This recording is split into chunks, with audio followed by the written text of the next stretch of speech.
Nabi kayak itu sidin di parak sidin tuh ada banyu. Nah kayaknya sidin memasukkan tangan ke dalam banyu untuk bertempungas sambil mengata Allahumma a'inni 'alal maut wa hawwinhu, Allahumma hawwin 'alayya sakaratil maut, ya Allah mudahkan atasku sakaratul maut. Namun kita ini disunatakan juga jam itu.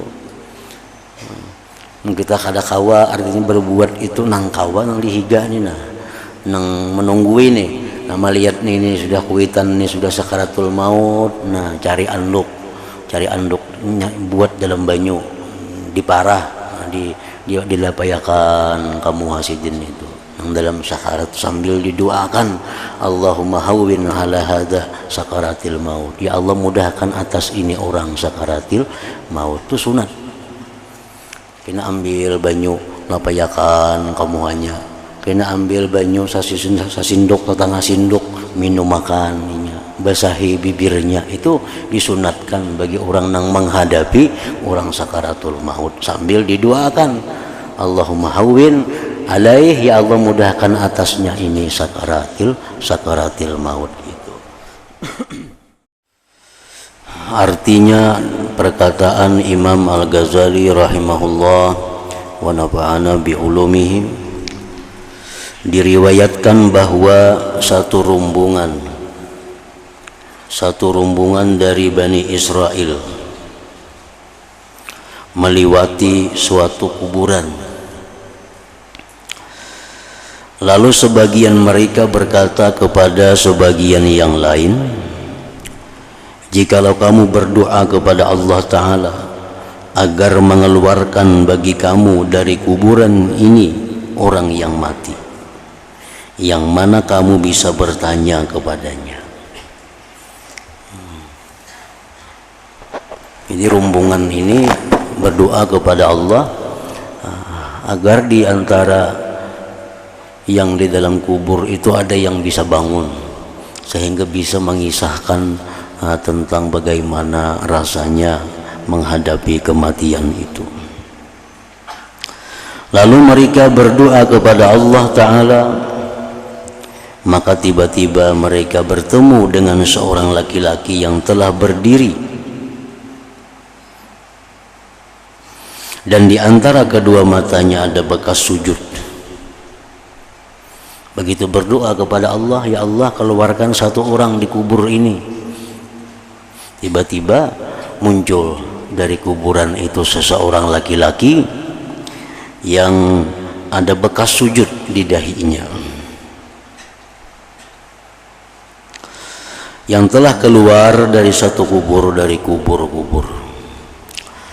Lalu ia berkata, wahai kaumku, apa yang kamu kehendaki dariku? Jaranang bangkit di kubur tadi, apa garancam tujuan?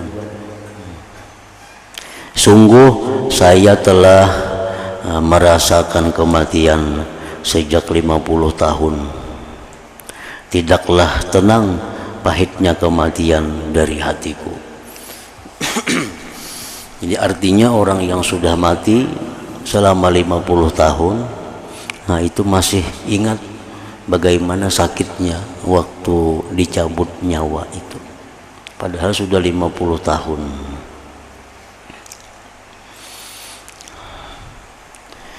Aisyah radhiyallahu anha berkata, tidaklah saya iri hati, artinya tidaklah saya kepingin, tidaklah saya menghendaki kepada seseorang yang dimudahkan atas kematiannya sesudah yang saya lihat dari kesulitannya wafatnya Rasulullah sallallahu alaihi wasallam.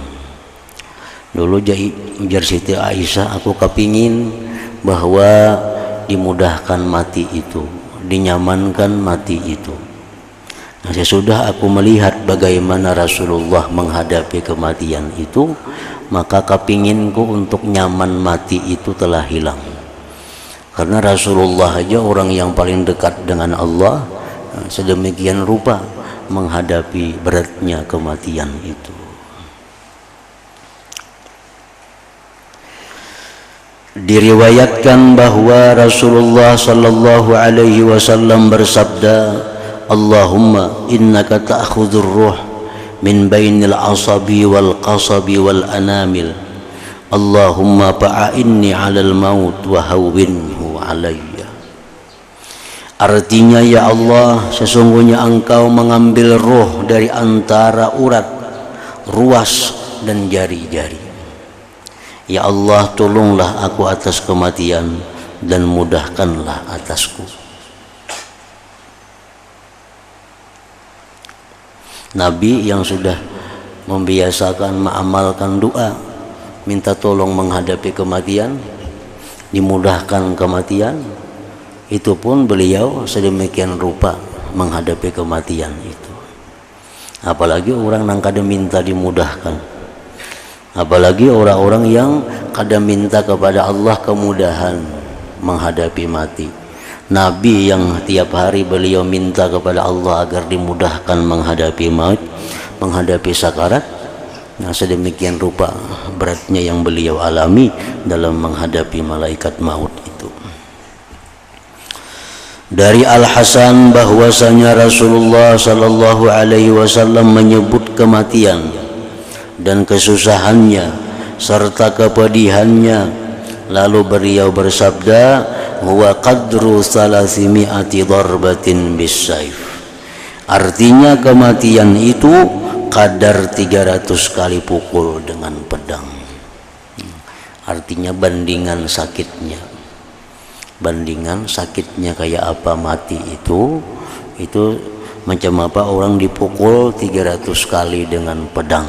Nah, macam itulah perbandingan sakitnya kematian itu.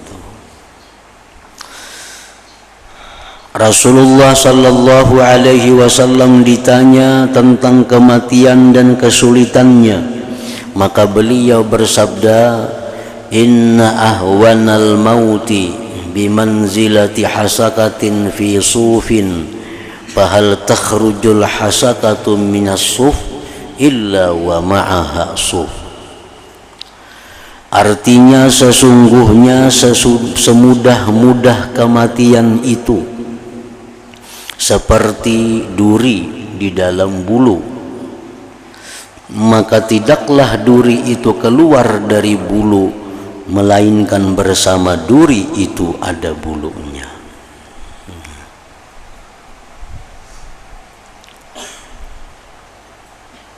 Jadi artinya taberubut, tapi indah pada tempatnya. Duri yang dikelilingi oleh kapas, duri yang berada di dalam kapas, kalau kita ambil duri itu pasti ada kapas yang umpat mengiringi duri itu. Maka itulah artinya roh itu dicabut melalui urat-urat itu semuaan mengiringinya. Rasulullah sallallahu alaihi wasallam masuk kepada orang sakit, orang garing. Kemudian beliau bersabda, inni a'lamu ma yalqa ma minhu irkun illa wa ya'lamu lil maut ala hidatih. Artinya, sesungguhnya aku mengetahui apa yang ia jumpai. Jadi Nabi, aku tahu yang ia rasakan itu. Tidak ada satu urat pun daripadanya melainkan ia merasa sakit karena kematian atas ketajamannya. Ali karramallahu wajhah menganjurkan berperang dan berkata, kalau kamu tidak terbunuh niscaya akan mati. Jadi Sayyidina Ali, kalau ikam kada umpat perang, kalau kalian tidak ikut perang ya mati juga. Di rumah ya mati juga, di ranjang ya mati juga. Demi zat yang diriku dalam kekuasaannya, sungguh 1000 pukulan dengan pedang itu lebih mudah atasku daripada mati di atas tempat tidur. Memang kelebihan keistimewaan yang diberikan Allah kepada syuhada, orang-orang syahid itu tidak dirasakan sakitnya kematian. Nah, itu kelebihannya orang yang mati syahid. mati syahid nang gugur fi sabilillah. Itu kematian tusukan tumbak, bidikan panah, pedang musuh itu kada dirasakan sakit oleh Allah. Sehingga orang yang mati syahid itu matinya nyaman. Jauh lebih sakit orang yang mati di rumah daripada orang yang mati di hamparannya. Al-Auza'i berkata, telah sampai kepada kami bahwa orang mati akan merasakan kepedihan kematian selama belum dibangkitkan dari kuburnya. Shaddad bin Aus berkata, kematian adalah huru-hara yang paling mengerikan di dunia dan di akhirat atas orang mukmin. Dan itu lebih sakit daripada digergaji dengan gergaji dan digunting dengan gunting dan dididihkan dalam periuk. Dan jikalau bahwa orang mati dibangkitkan lalu memberitahukan kepada penduduk dunia tentang kematian, niscaya mereka tidak mengambil manfaat dengan kehidupan dan tidak merasa lezat dengan tidur. Artinya andai kata orang ini biasa mati, nah orang ini biasa mati dihidupkan lagi oleh Allah, niscaya orang ini kada akan lagi berurusan dunia, pastinya akan sungguh-sungguh menghadapi kematian yang akan datang itu. Jadi andai kata ada orang mati bujuran, lain mati sore, mati bujur, nah mati bujur kamu dihidupkan lagi oleh Allah, niscaya orang ini kada akan lagi berurusan duniawi. 100% dia hidup hanya untuk menghadap Allah, karena dia sudah berpengalaman bagaimana sakitnya, pedihnya menghadapi kematian itu. Dari Zaid bin Aslam dari ayahnya, beliau berkata, apabila masih tersisa atas orang mukmin dari derajatnya sesuatu yang tidak menyampaikannya dengan amalnya, niscaya kematian dikeraskan atasnya, agar dengan sakaratul maut dan kesusahan-kesusahannya ia mencapai derajatnya di surga. Nah, orang ini sudah ditentukan oleh Allah andaknya di surga yang tinggi,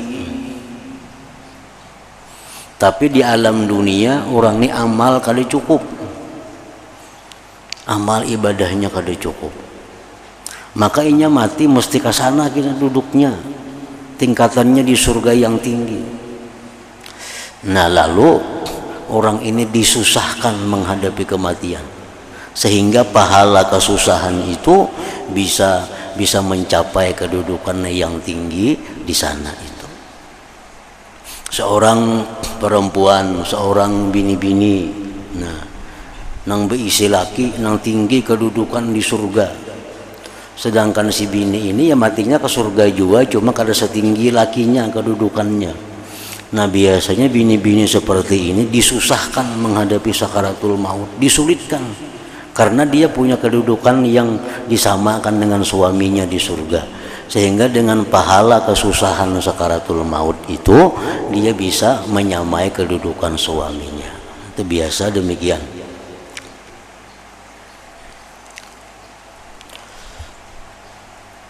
Dan apabila bagi orang kafir ada suatu kebaikan yang belum dibalas dengannya, niscaya dimudahkan atasnya dalam kematian, agar ia menyempurnakan pahala bagian kebaikannya, lalu ia menjadi ke neraka.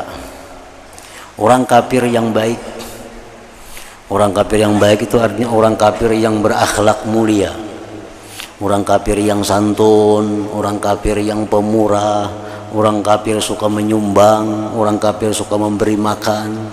Nah, ini orang kafir seperti ini dibalas Allah dalam dunia, dibalas dengan rezeki yang luas, dibalas dengan dihindarkan daripada musibah bala bencana, dibalas dalam dunia dengan berupa kesehatan, dibalas dalam dunia berupa kebahagiaan.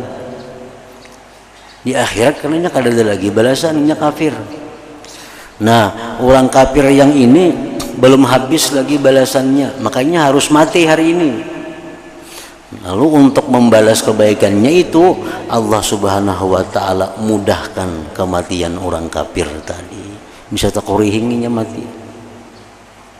Orang kafir mati takurihingnya.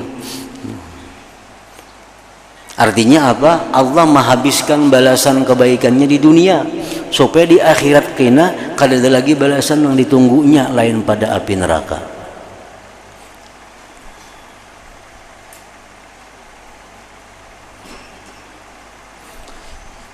Jadi mati sakit, mati nyaman itu kada kawa diulah paduman.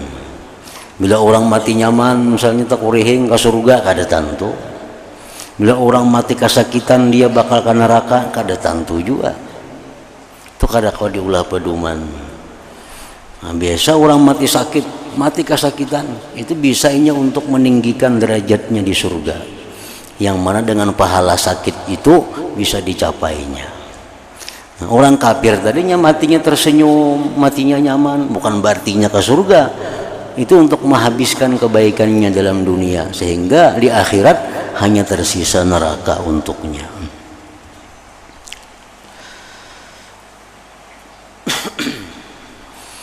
Dari sebahagian mereka bahwa ia bertanya kepada banyak orang yang sakit, bagaimana kamu akan mendapatkan kematian?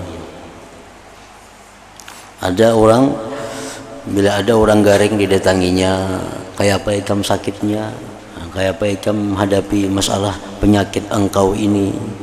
Ini ketujuh, bila ada orang garing datanginya, ditakuninya keadaannya garing kayak apa, sakitnya kayak apa. Lalu ketika ia sakit, nah orangnya garing ini, maka ia didatangi orang juga. Dan kamu bagaimana kamu akan mendapatkan kematian? Maka ia berkata, seolah-olah langit-langit itu ditutupkan atas bumi dan seolah-olah diriku keluar dari lubang jarum.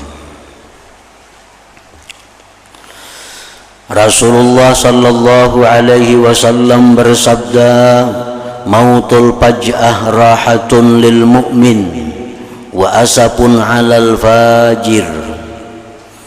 Artinya kematian secara tiba-tiba, mati mendadak, serangan jantung, mati tergugur, mati karena satrum, mati karena tabrakan mendadak, adalah kesenangan bagi orang mukmin. Kalau orang beriman itu untung. Arti orang beriman di sini orang yang sudah cukup persiapan untuk mati. Orang yang sudah menyiapkan kematian, mati mendadak itu keuntungan baginya dan keuntungan bagi yang ditinggal. Adalah pah menggaduh, adalah pah maharagu, bisa tahun 2 tahun garing, kan kasihan yang hidup. Ini kada matinya bakajut. Jadi orang kan menggaduh kada terasa, kada dirasakan Allah, inya pun untung. Dan penyesalan atas orang yang maksiat. Nah, kalau orang banyak dosa, mati mendadak itu kecelakaan ngarannya. Kecelakaan, kada sempat membersihkan diri, kada sempat tobat. Nah, karena penyakit-penyakit itu adalah menghapuskan dosa. Kalau orangnya banyak dosa, nah, penyakit itu meninggikan derajat kalau orang itu sudah habis dosanya. Orang ini banyak berisi dosa, diberi Tuhan penyakit, dosanya habis, penyakitnya masih ada, derajatnya ditinggikan oleh Allah. Nah, jadi kalau orang beriman, orang yang sudah siap menghadapi kematian, mati mendadak kada jadi soal, itu keberuntungan baginya. Nah, kalau orang yang banyak dosa, banyak maksiat, banyak lalai lawan Allah, kada tapi pak amal, kada pak ibadah, mati mendadak, nah ini kecelakaan. Kalau orang yang banyak dosa, yang barangkali banyak lalai lawan Allah, itu baiknya garing dulu, jakanya kawa tuh, garing dulu. Nah, sehingga sampat garing itu sempat membayari hutang piutang, sempat membirisakan titipan-titipan orang, sempat memperbanyak zikir, sempat memperbanyak salawat. Hanyar mati, ka itu jakanya kawa. Nang payah itu ini orang nang banyak lalai ini garing nyalo memikirkan berubat saja dulu. Ini tuh garing pikirakannya berubat dulu. Kada dipikirkannya bahwa ini adalah peringatan Allah. Berubat itu nomor 2 dulu. Ini orang yang banyak lalai lawan Allah, banyak lupa, banyak urusan dunia, banyak urusan kekayaan dicarinya, urusan yang kada karuan. Hidup sibuk dengan perdagangannya, perkebunannya, sibuk, garing. Nah, jangan memikirkan berubat dahulu. Nang dipikirkan tuh ini peringatan Allah. Sambil berubat tuh kada dilarang oleh Allah, cuma sambil juga membersihi. Nah, sambil membersihi, jangan lupa membersihi, mikirkan berubat saja. Makanya bawa ke Banjar, kada mampan bawa ke Jakarta, kada mampan juga bawa ke Singapura, mati di Singapura situ. Nah, apa dah?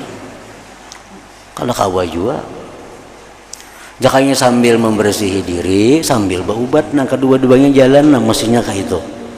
Nah, sugih-sugih nih. Begitu garing, nah tuh sadang artinya sadang berubat, sadang memperbaiki diri. Jangan semacam aja yang diurus, supaya mati dalam keadaan sudah bagus.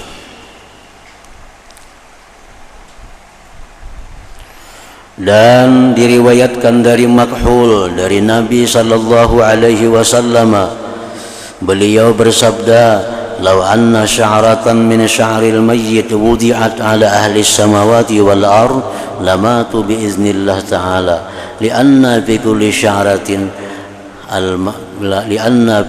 sya'ratin al-mauta wa la yaqa'ul mautu bi syai'in illa mata."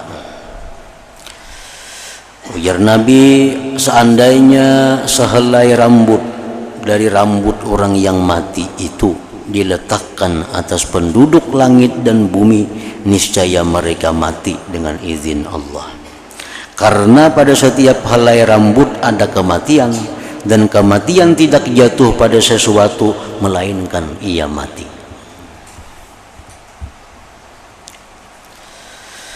Dan diriwayatkan, "Lau anna qatratan min alamil maut wudi'at ala jibalid dunya kulliha lazabat." Artinya, jikalau setitis dari kepedihan kematian itu diletakkan di atas gunung-gunung dunia, semuanya niscaya gunung-gunung itu cair, artinya hancur. Diriwayatkan bahwasanya Nabi Ibrahim alaihissalam ketika wafat, Allah Ta'ala berfirman kepada Nabi Ibrahim, "Bagaimana kamu merasakan kematian, wahai kekasihku?" Beliau menjawab, "Seperti alat pemanggang yang dijadikan dalam bulu yang basah kemudian ditarik." Maka Allah Ta'ala berfirman, "Ketahuilah, sesungguhnya kami telah memudahkan atasmu." Itu sudah mudah, itu sudah para nabi macam itu. Diriwayatkan dari Nabi Musa alaihi salam bahwa ketika roh beliau kembali kepada Allah Ta'ala, maka Tuhannya berfirman kepadanya, "Wahai Musa, bagaimana kamu merasakan kematian?" Nabi Musa alaihi salam menjawab, "Saya merasakan diriku seperti burung pipit ketika diguring di atas wajan, ia tidak mati. Lalu istirahat dan ia tidak selamat, lalu terbang." Dan diriwayatkan dari Nabi Musa alaihi salam bahwa beliau bersabda, "Saya merasakan diriku seperti kambing yang hidup yang dikuliti dengan tangan tukang sembelih hewan." Padahal ini gulungan para nabi. Jadi artinya sakit mati itu kada memilih siapa-siapa. Nabi sakit mati, orang-orang wali sakit mati, orang-orang beriman sakit mati. Nah, cuma yang diharapkan itu imbas sakit itu nyaman. aja mati itu terakhir sakit, habis itu nyaman aja lagi. Yang lebih payah itu mati sakit, imbahnya lebih sakit lagi, terus bertarus habis sakit lagi. Nah itu nang kita kada harapkan. Orang wali mati sakit juga, nabi pun mati sakit, tapi mereka imbah sakit kebahagiaan, kelapangan, surga dan sebagainya. Kalau orang yang banyak dosa mati sakit, sesudahnya lebih sakit lagi, sampai kena di neraka lebih sakit lagi. Jadi menghindari sakitnya mati ini kada bisa, kada kawa, memang harus sakit mati itu. Cuma ada yang tak kurang sedikit sakitnya, ada yang sakit benar, itu aja. Kada berpilih siapa-siapa. Nabi kita, Nabi Musa, Nabi Ibrahim, kisahnya ini Nabi sakit semuaan mati itu. Cuma untungnya mereka habis itu terakhir sakit mereka. Jadikanlah kematian itu terakhir sakit yang dialami. Iblis itu kada ada sakit lagi. Nah itu benar aja lagi yang diharapkan. Mun mati nyaman kada kawa.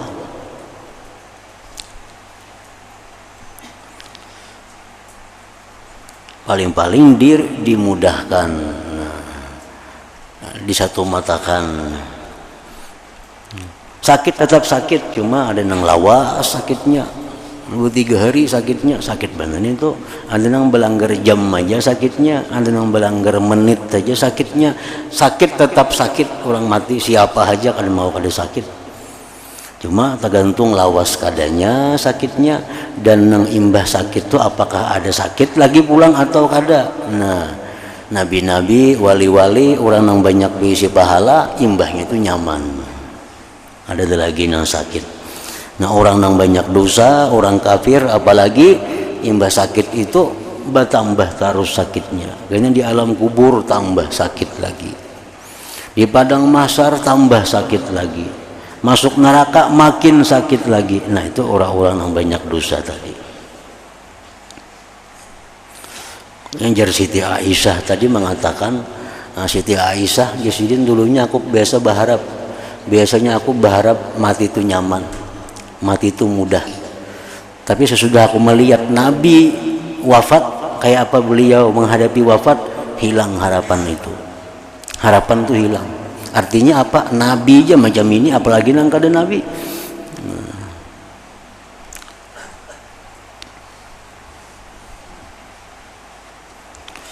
Cuma keuntungannya orang-orang yang baik, orang-orang yang ahli takwa, sakitnya mati itu jadi pahala bagi mereka.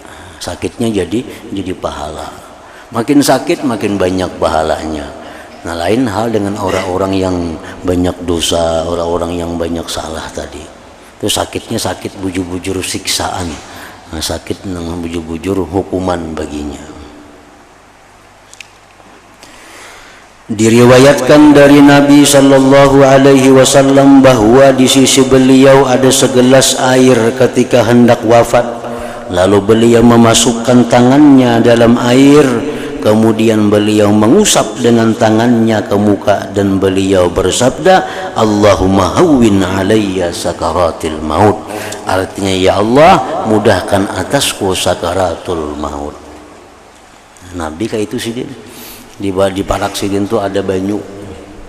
Nah kayaknya sidin memasukkan tangan ke dalam banyu untuk bertempungas sambil mengatakan Allahumma a'inni 'alal maut wa hawwinhu, Allahumma hawwin alayya sakaratil maut, ya Allah mudahkan atasku sakaratul maut.